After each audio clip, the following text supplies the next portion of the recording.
Morning student, मैं V Shravani Kumari, semester third EC2 paper India's foreign policy का एक chapter वैश्वीकरण पर आज चर्चा करूँगी। मैं इस चैप्टर को बहुत ही सिंपल शब्दों में आप लोगों को समझाने का प्रयास करूँगी। तो बात करते हैं वैश्वीकरण के बारे में। वैश्वीकरण का क्या अर्थ होता है? वैश्वीकरण का सिंपल शब्दों में यदि देखा जाए तो वैश्वीकरण का अर्थ है प्रवाह। प्रवाह का मतलब होता है एक चीज का एक जगह से दूसरी जगह पर पहुंचना, इसी का अर्थ होता है प्रवाह। प्रवाह जो है कई तरीकों से हो सकता है, जैसे विश्व के एक हिस्से से दूसरे हिस्सों में विचारों का आदान प्रदान होना या वस्तुओं का होना। जब वस्तुएं एक जगह से दूसरी जगह पहुंचती है या एक देश से दूसरे जगह पर पहुंचती है तो उसे वस्तुओं का व्यापार कहते हैं। उसके बाद किसी भी सेवाओं का पहुंचना। अब जैसे वस्तुएं जब एक जगह से दूसरी जगह पहुंचती है तो उसे व्यापार कहते हैं। जैसे आज हम जो फ़ोन यूज़ करते हैं वो मेड इन चाइना लिखा होता है, यानी कि वो बनती है चाइना में मगर बिकती है भारत में या भारत सहित अन्य कई देशों में बिकती है। और ऐसे देशों के सामान जब अलग अलग देशों में खरीदे या बेचे जाते हैं तो ये वस्तुएं जब एक देश से दूसरे देश में पहुंच जाती है तो इसे ही हम वैश्वीकरण कहते हैं।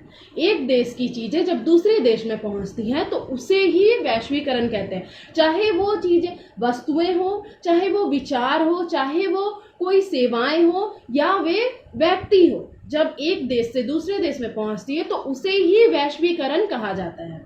जैसे बेहतर आजीविका की तलाश में जब व्यक्ति एक देश से दूसरे देश में जाकर काम करते हैं, जैसा कि हम लोग अपने आसपास भी सुनते हैं, कोई व्यक्ति सऊदी में जाकर काम कर रहा है या कोई व्यक्ति अमेरिका में जाकर के काम कर रहा है। तो अच्छे रोजगार की तलाश में जब लोग अपने देश से दूसरे देश में चले जाते हैं, अर्थात व्यक्ति जब एक देश से दूसरे देश में जब जाते हैं तो उसे ही हम वैश्वीकरण कहते हैं। अब जरूरी नहीं कि वो रोजगार की ही तलाश में जाए। जैसे कि पहले बैलगाड़ी, रेलगाड़ी, बैलगाड़ी, भाप के इंजन, तांगा, उसके बाद साइकिल आई, उसके बाद स्कूटर आए, उसके बाद बाइक आए, उसके बाद कार आए, अब बुलेट ट्रेन या वायुयान, ये सब जो हो गए हैं। जो तकनीकी में जो बदलाव आया है, जो हमारा जो देश है या जो हमारी तकनीकी जितनी एडवांस होती जा रही है, तो ये भी एक तरह से वैश्वीकरण ही है।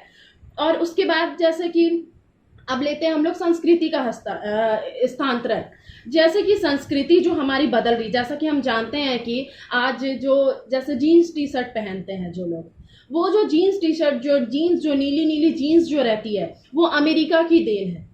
और उसके बाद जो हम लोग पिज्जा बर्गर खाते हैं, क्या ये हमारी भारत की संस्कृति थी? नहीं, ये थी विदेशों की संस्कृति। जो ये संस्कृति विदेशों की संस्कृति जो आज अपने देश में अपनाई जा रही है, जो विदेशों में जो पहनावे जो आज हम लोग उसे अपना रहे हैं, जो खान पान को जो अपना रहे हैं, तो यही है वैश्वीकरण। जब एक देश की संस्कृति, एक देश का खान पान, उनका रहन सहन जब दूसरे देश में अपनाया जाता है तो इसे ही वैश्वीकरण कहा जाता है।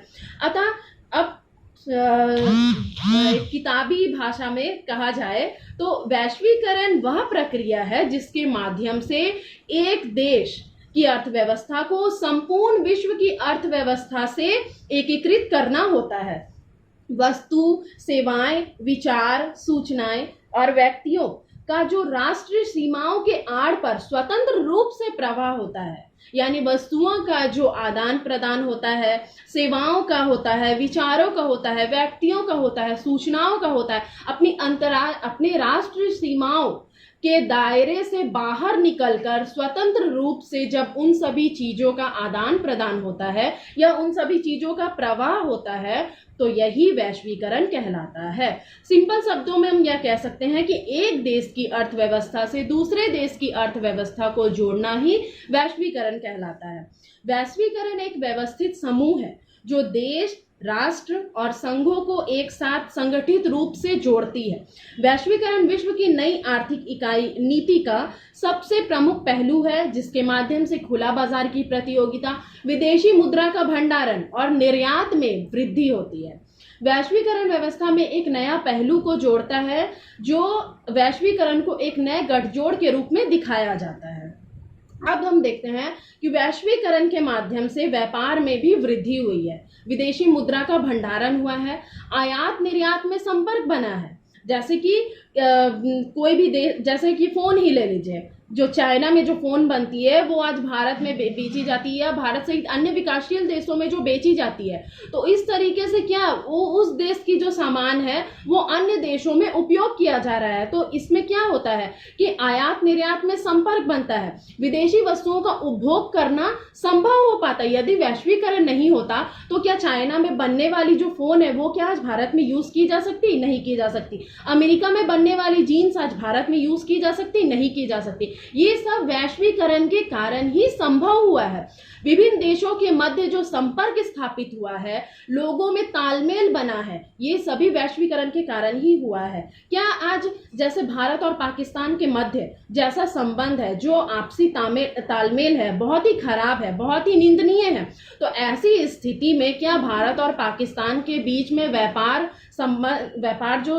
के जो संबंध है वो क्या अच्छे हो पाएंगे? क्या इन दोनों देशों में मित्रता हो पाएगी?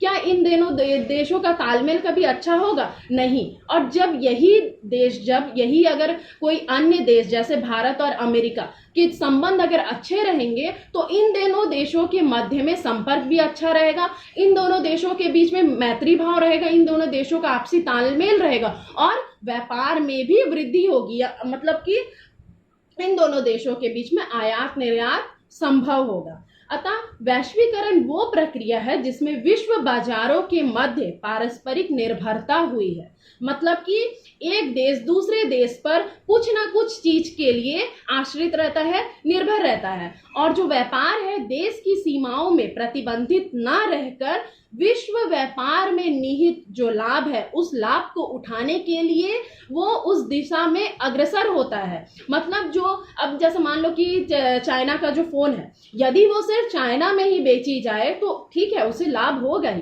परंतु जब वही फोन जब अन्य देशों में बेची जाएगी तो चीन को इससे और अधिक लाभ होगा। तो इसी तरीके से जब व्यापार अपनी देश की सीमा में नहीं रहकर, जब वो अपने दायरे से बाहर निकलकर, अपने राष्ट्र की सीमा से बाहर निकलकर उस लाभ को पाने के लिए जब वो विश्व स्तर में प्रवाहित होता है तो वही वैश्वीकरण कहलाता है। वैश्वीकरण को भूमंडलीकरण भी कहा जाता है।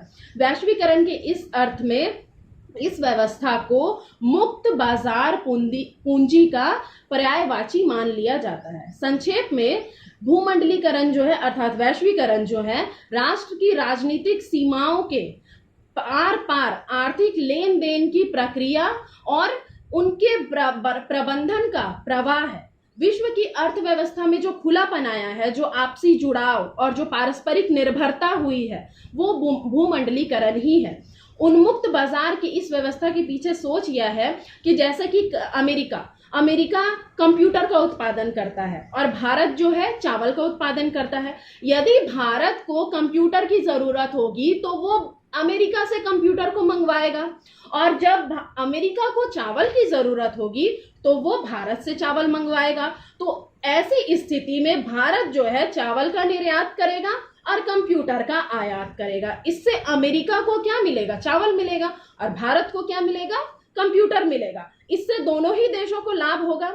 और यही है वैश्वीकरण, जो राष्ट्र की सीमाओं के बाहर विचारों, सेवाओं, सूचनाओं, वस्तुओं और व्यक्तियों के आदान प्रदान को संभव बनाती है।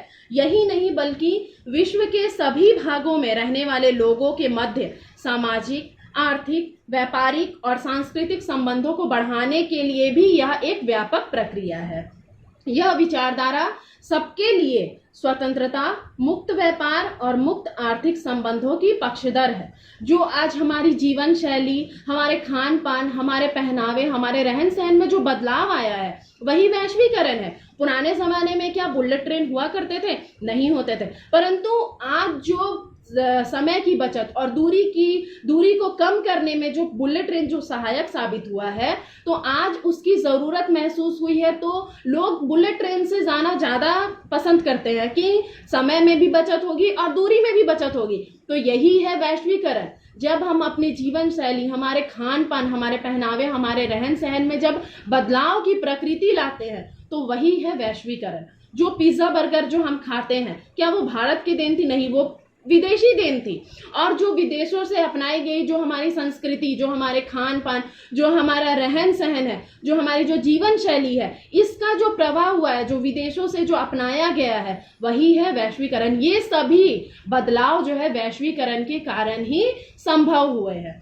तो मुझे आशा है कि आप लोगों को वैश्वीकरण का अर्थ समझ आया होगा।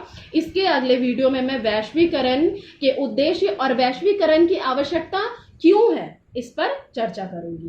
Thank you.